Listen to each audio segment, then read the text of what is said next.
program is the Active Center.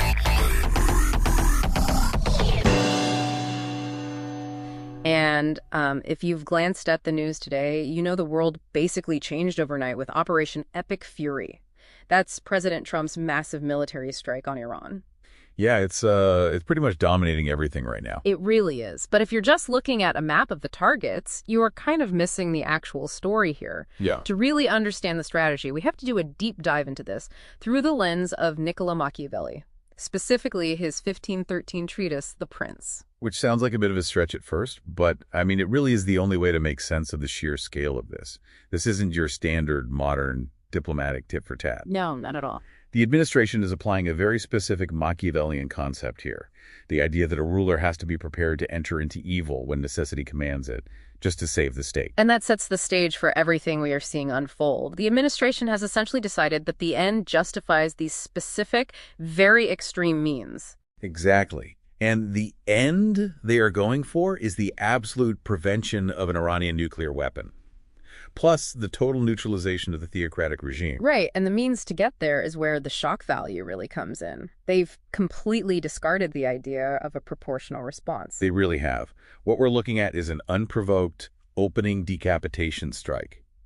They targeted the supreme leader's compound and the nuclear infrastructure at the exact same time. It's designed to be completely decisive and, frankly, amoral.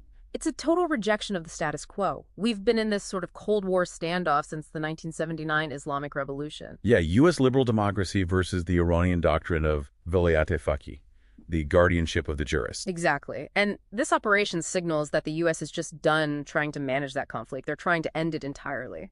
And the objective is incredibly ambitious. The best case scenario for Trump isn't just destroying the hardware, though they are aiming for 100% destruction of nuclear enrichment. Right. They want to hit so hard that it triggers an internal implosion, a general public uprising. And what's wild is that the U.S. is not doing this in a vacuum. The level of regional cooperation is something we just haven't seen before. You have Israel executing Operation Genesis with a 200-jet sortie, which is absolutely huge. But look at who is actually opening the door for them. Jordan and Saudi Arabia are providing the airspace. And the UAE and Bahrain are coordinating air defense. Right. These countries are effectively betting everything on the U.S. strategy working out. And that strategy relies heavily on the internal landscape of Iran, which is much messier than people realize.